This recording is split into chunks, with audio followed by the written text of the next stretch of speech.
The 2015 NASCAR playoff race at Talladega Superspeedway was controversial in more ways than one, and it all has to do with how the race ended, as this race was actually a relatively clean one, which is pretty rare for a superspeedway race, especially how they've been the last couple of years. Jeff Gordon would be on the pole, and all his Hendrick teammates would be in the top 5. Matt Kenseth would be the only one breaking up a Hendrick sweep of the top 4 spots, as he qualified 4th just ahead of Dale Earnhardt Jr. It was an overcast day, and Jeff Gordon would lead the field to green at 2:34 p.m. Eastern Time.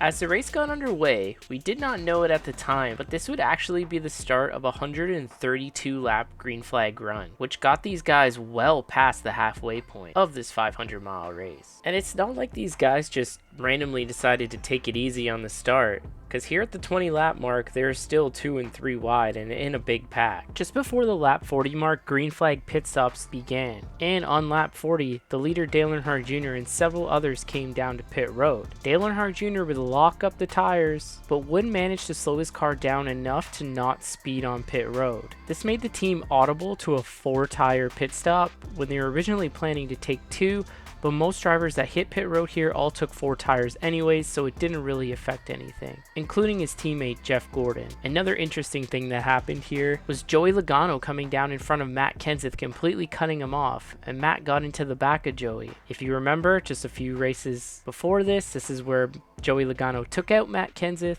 and spun him out, and then in the coming race at Martinsville, we all know what happened. I have a full video on that whole entire scenario if you want to watch it, and I'll put the link in the bio for that one. This is what Matt had to say, which is pretty damn funny. The 20 of Matt Kenseth had to say on the radio about the incident.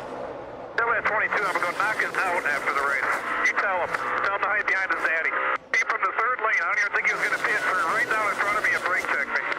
Cancel, buddy. Cancel. As you can see, Joey was just adding more fuel to the fire leading up to the events at Martinsville. But after the green flag stops cycled through, everyone was once again in a huge pack racing 2 and 3 wide. There was a brief moment during this run for about 20 laps where Jimmy Johnson pretty much led a single file line around the top of the racetrack, but it didn't last much longer than that, and by lap 80, green flag pit stops were happening again. Dale Earnhardt Jr., who was the leader during this pit cycle as well, once again locked his brakes up majorly getting onto pit road, but once again was able to avoid penalty. This time though, the team already planned for a 4-tire stop, as they wanted to make sure that that car was packed with as much fuel as possible. When the green flag pit stop cycled through, Paul Menard actually found himself out front of the race. Not even a handful of laps after the green flag pit stop, trouble would strike playoff contender Denny Hamlin, as the roof latch on top of the car was starting to come loose and air was getting underneath it. He literally had to radio his team and tell them that he had to come down pit road to fix it, otherwise there was a very good chance that it would fly off in the middle of the pack, and nobody wanted to see that. So Denny ended up hitting pit road to get that repaired. 104 laps into the race, the racing was still intense as ever, 3 wide for several rows deep, and all the cars were still tight together, but we were yet to see an incident, which is pretty crazy. This was the longest green flag run at Talladega since the race went caution free in 2002. On lap 118, we had a minor incident getting onto pit road as Casey Mears was trying to get down to pit road and got rear-ended, which somewhat made him lose control of his car, and he came to pit road with way more speed than he wanted to and ended up getting into the grass and some rear end damage. He was obviously hit with a penalty for speeding,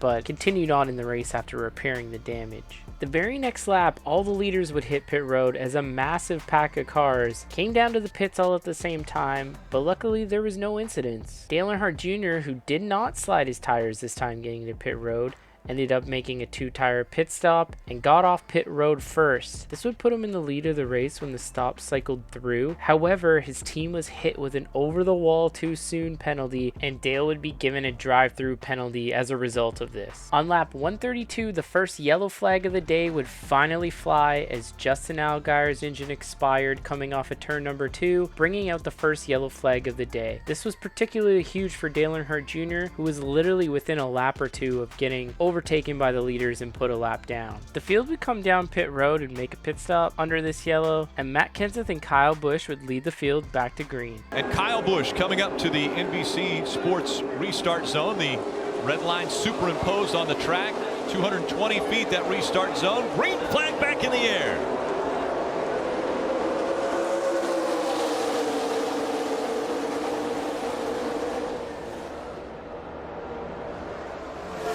Teammates side by side for the lead on the restart.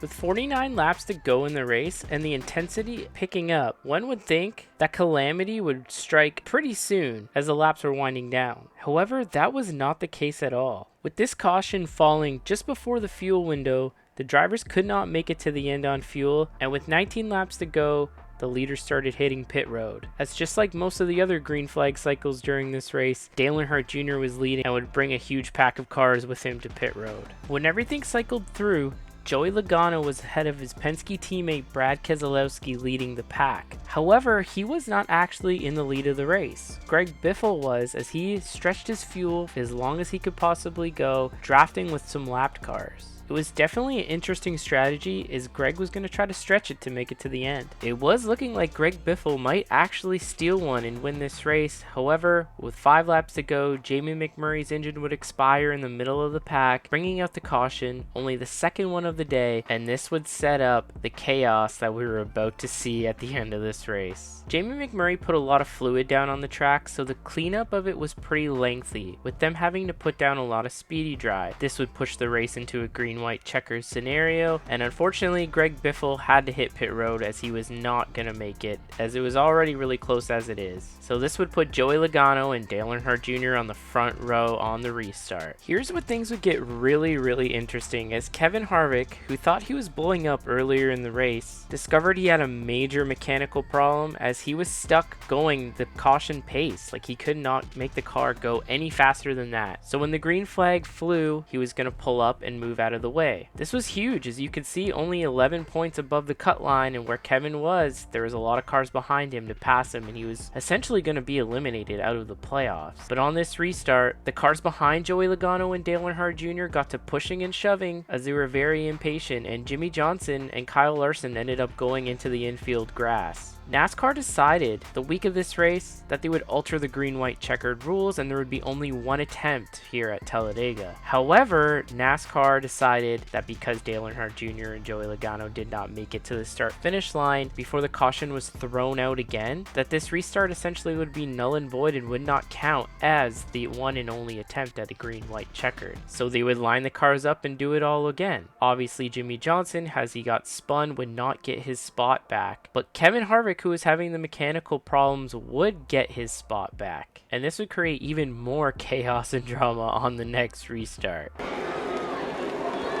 Coming back into the NBC Sports restart zone, 220 feet. Green flag back in the air. The 4 not going. They wreck behind him. The green flag is out as they cross the start-finish line. Will they throw the caution?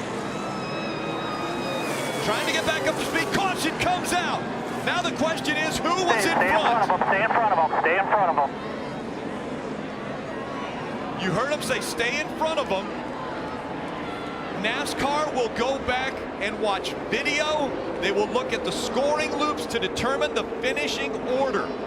Now with that right there, NASCAR doesn't just have one, but possibly 2 controversies they have to deal with, as they have to figure out who won the race, and what the hell happened. But it seemed to be pretty clear what happened. Kevin Harvick wrecked the field so he can advance in the playoffs. With this race being as clean as it was and basically no accidents until the very end here, and very little cars dropping out, Kevin knew that his only chance was to cause an accident, because he was going to go right to the back and essentially lose everything, and he would be eliminated out of the playoffs, no question about it, as his buffer was only 11 points and there was more than 11 cars behind him that could pass him. So Kevin simply stayed in line, waited till Trevor Bayne made the move around him to the outside, then moved his car up, and I don't care what anyone says, he purposely hit him, caused an accident, huge accident coming across the start-finish line, and he just putted through without any real trouble. And because of this, he was able to get a solid finish and advance to the next round. Kevin would be credited for finishing in the 15th spot, which was enough. Look on board with Kevin. See Kevin looking in the mirror. That's pretty standard. You got to look in the mirror, and there's the contact. Racking behind you. Digging. When you know you have an engine trouble, you have to look in the mirror. That's what you do. You know the problem's coming from behind. And this is the part that, you know, we heard two drivers make comments saying he intentionally wrecked the 6 to cause a caution. They make contact, the wreck starts. Of course, Kevin Harvick wouldn't do a post-race interview with NBC regarding this situation, and essentially nothing else happened. Kevin was not penalized at all. But now this leads to the next thing. Who actually won the race? Now going back to the live feed as the wreck happened, the way the broadcast made it looked like Dale Earnhardt Jr. was in front, and Dale Earnhardt Jr. would be the winner of the race. However, that was not the exact moment of caution. The caution flag actually flew well before the broadcast changed its graphics to caution, so therefore it was further back on the track and it was pretty close. But unfortunately, as you can see here, Joey Logano was clearly in front of Dale Earnhardt Jr. and would be credited with the win. They are telling us that the 22 was in front, and so Joey Logano will sweep round 2. Unofficially, Joey Logano, the winner at Talladega. 3 consecutive wins in the second round of the chase. Mixed emotions out of the crowd. This was a pretty wild scenario, and if a couple things happened differently, the championship picture would have been very different. If Kevin Harvick never caused that accident, there is a pretty good chance that Kyle Busch could have been eliminated. As we all know, he went on to win the championship that year. If Dale Earnhardt Jr. got credited with the win, he would have moved on to the next round and raced for a championship as he won Phoenix. But you can do a million scenarios in your head. At the end of the day, it doesn't change what actually happened. And somewhat similar to a previous Talladega race where Dale Earnhardt Jr. finished second due to a caution flag, Joey Logano was pelted with beer cans, just like Jeff Gordon was when that happened. And essentially that was the end of it. Joey Logano was the winner and Kevin Harvick never got penalized. Well guys, I really hope you enjoyed this video. Thank you guys so much for tuning in. As always, I appreciate every single one of you who watches my videos, whether you watch all of them, only the IndyCar ones, only the NASCAR ones, whatever it is, I really appreciate it. And it's your support like this that keeps me motivated to keep making more great videos like this one. And if you're new to the channel, thank you so much for tuning in. Subscribe for more videos just like this. Take care everybody, and I'll see you in the next one.